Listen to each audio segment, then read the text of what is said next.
हाँ तो दोस्तों, आज हमने आपके लिए कमेंट चुना है श्रीमान अर्पित यादव जी का। और अर्पित यादव जी लिख रहे हैं, इनकी पहेली है कि धरणी के धुर बने, आकाश के दो पहिया, चंदा सूरज बैल बने, कोहे राम हकैया। देखिए, बहुत अच्छी पहेली है दोस्तों इनकी, और मैं आज इन्हीं की पहेली का उत्तर देने जा रहा हूं। देखिए दोस्तों, इन्होंने कहा है या तो पहेली का अर्थ समझाओ या फिर लगा के दो। कोशिश कर रहे हैं हम अर्पित यादव जी आपकी इस पहेली का उत्तर लगाने का। देखिए, धरणी के धुर, आप देखें, धरणी के धुर और आकाश के दो पहिया, और उसमें चंदा सूर्य जो हैं ये दोनों बैल हैं। अब इसको हाँकने वाला कौन है? कहने को तो लोग कुछ भी कह देते हैं, और मैं भी कह देता हूं।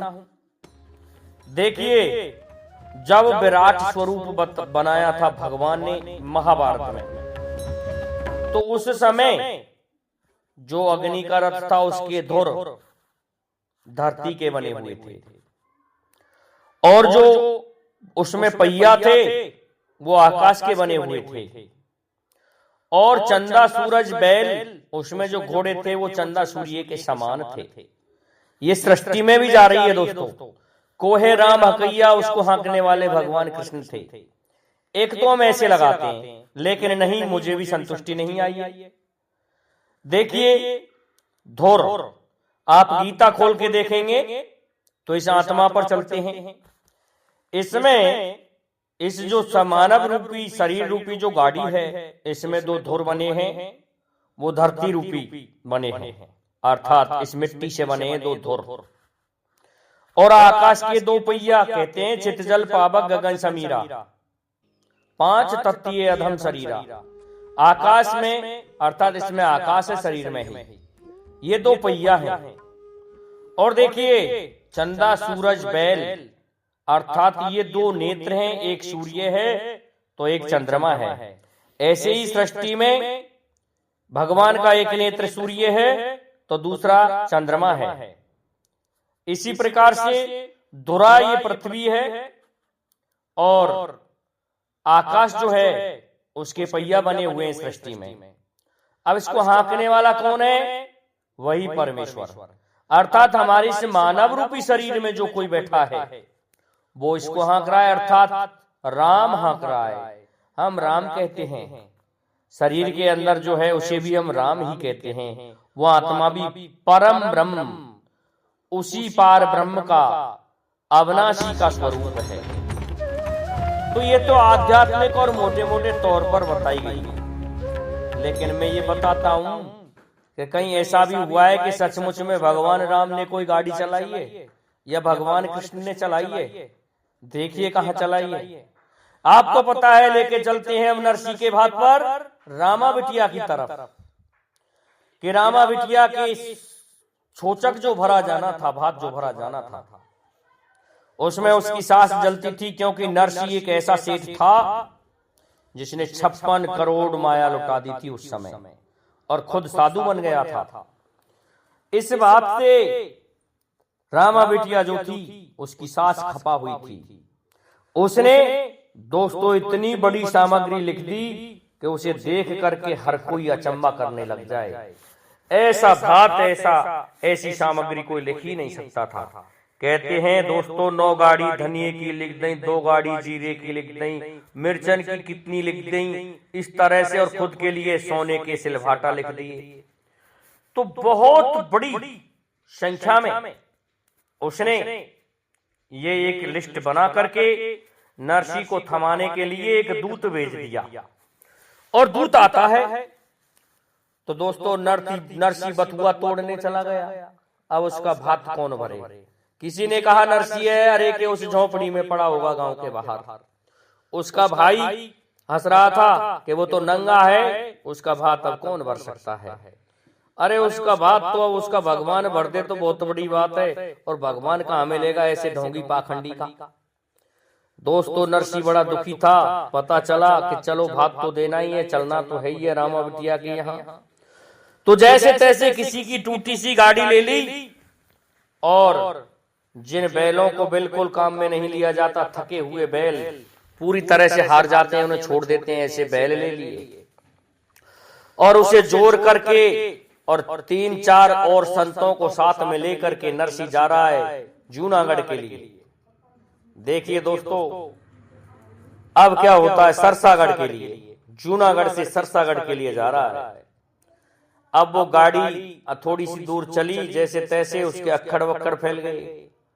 अब कहते हैं कि दोस्तों क्या कहा है कि गाड़ी वाले मुझे बिठा ले, एक पल गाड़ी ठाम भक्त में हार गया, ए भक्त मैं तुझसे हार गया, तूने इस संसार में मोह माया से छुटकारा पा लिया है। अरे जरा नरसी थोड़ा सा ठहर, कन्हैया आवाज दे रहे हैं, अरे ठहर भाई ठहर। लेकिन ठहरे तो वो गाड़ी फैल चुकी थी। बोलने लगे नरसी बोलो क्या बात है कि मुझे भी आपकी गाड़ी में बिठा लो।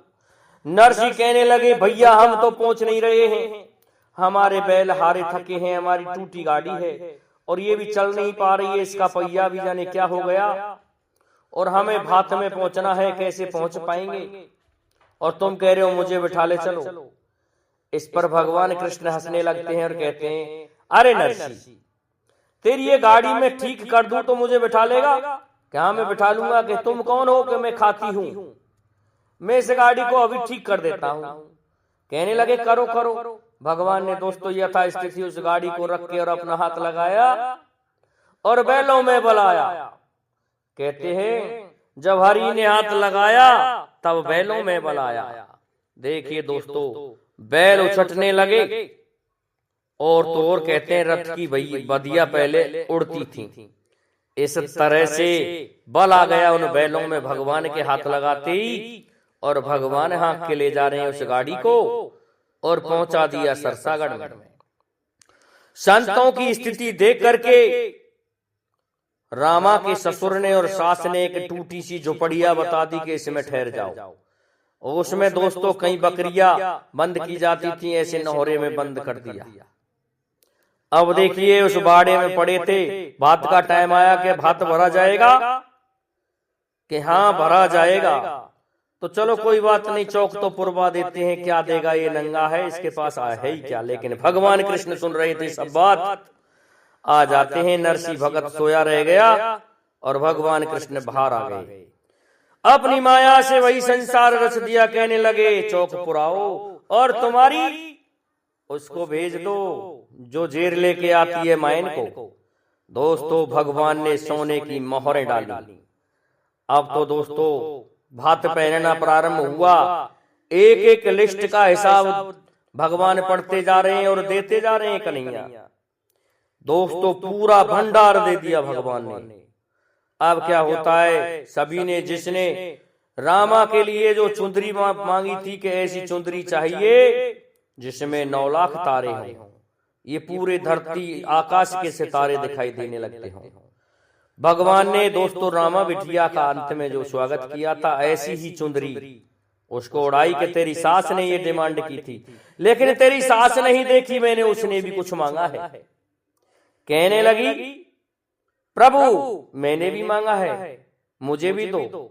भगवान ने सोने के सिलवट्टे, जिन्हें कहते हैं दोस्तों सिलवट्टे सोने के मुझे क्या सिल भाटा लेके आएगा, सोने के सिलवट्टे दिए। उनमें बहुत वजन था, 1.25 मन सोने की सिलवट्टे बना के दिए थे, चकले लोड़े।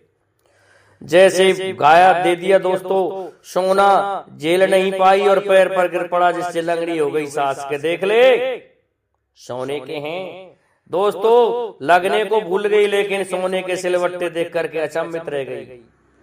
गजब कर दिया कन्हैया तूने एक नरसी के भात में। देखिए दोस्तों पूरे सरसागढ़ में नरसी ही नरसी छा गया कि नरसी जो बाबा जी था उसका भात भगवान ने दिया है। इतना सामान कहां से आया इसके पास में, इतनी माया कहां से आई।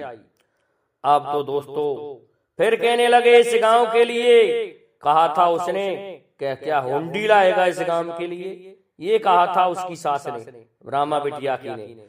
भगवान ने कहा अब सब संपूर्ण गांव अपने घर घर पहुंच जाए, हुंडियां बरसेंगी। देखिए दोस्तों, भगवान कृष्ण ने घर घर पर हुंडियां बरसा दी। उन हुंडियों से दोस्तों पैसे की गिन्नियों की बौछार होने लगी। और दोस्तों घर लोगों से एक ऐलान करवा दिया कि जिस जिसकी जगह में जितना पैसा है उनको इकट्ठा कर लिया जाए। सभी ने दोस्तों इकट्ठा कर लिया। अब क्या होता है कि बुढ़िया सोती रह गई, उसकी जगह में से भी कोई झाड़ ले गया। अब वो आती है और भगवान का जाने का समय हो रहा था, क्योंकि भात भर चुका था। लेकिन रात्रि के 4 बजे आ गई और कहने लगी, ओ सामरिया बैठो है जा, और ढिंग में हो तो कछु हम कूदे जा। दोस्तों कहने लगे, भगवान ये कहाँ रह गई बुढ़िया इतनी इस गुजरात में। लेकिन दोस्तों भगवान ने उसको भी दिया। तो ऐसा भात भरा था कि देखिए जो संपूर्ण संसार में ना कोई भर सकता है ना कोई भर पाएगा। भगवान की लीला अद्भुत है। ये जिस पर मेहरबान होते हैं ना, उसकी तो दोस्तों बल्ले बल्ले हो ही जाती है। ऐसा ही किया था भगवान श्री कृष्ण ने। तो देखिए, धरती के धुर बने, आकाश के 2 पहिया, चंदा सूरज बैल बने, कोहे राम हकैया। दोस्तों इस जगह तो भगवान श्री कृष्ण स्वयं हाँकने वाले हैं। उन्होंने ही तो इस गाड़ी को चलाया था। तो ये दोस्तों गीता में पढ़ के देखने पर आपको आत्मा पर भी मिल जाएगा। आपको ये संसार की रचना है, इसमें ये भगवान ने जो अपना विराट स्वरूप दिखाया है, वह बताया है कि जो भी कुछ हूं वो मैं हूं। और इन 2 चंदा सूर्य रूपी नेत्रों से मैं देखता हूं। ऐसे ही इंसान है, इसके भी 2 नेत्र हैं। तो ये सृष्टि में एक रचना बताई गई है। अब कहीं कह देते हैं लोग राम लक्ष्मण हकवैया। चलो ठीक है, भगवान राम ने भी कहीं चलाई होगी किसी की गाड़ी, क्योंकि भक्तों की गाड़ी तो भगवान राम भगवान कृष्ण अर्थात भगवान ही चलाते आए हैं। बेचारे भक्त तो उनके लिए समर्पित हो जाते हैं। मन बुद्धि चित्त सभी उस भगवान में लगा देते हैं। उनके पास इस संसार में ये कंकड़ पत्थर सोना मिट्टी नहीं रहता। वो तो केवल उस राम नाम रूपी धन को ही प्राप्त करते हैं। और उसने जिसको प्राप्त कर लिया, जिसने उसको प्राप्त कर लिया, समझो 3 लोकों की संपत्ति अर्जित कर ली। तो दोस्तों ऐसे थे हमारे प्रभु श्री राम, प्रभु श्री कृष्ण। और ये आत्मा जो अविनाशी है, यही मैं कहना चाहता हूं। तो दोस्तों मैं समझता हूं हमारे उत्तर से जहां तक है श्रीमान अर्पित यादव जी, आप कहीं तक संतुष्ट हुए होंगे। तो इतना ही काफी है दोस्तों। जय हिंद, जय भारत, जय जय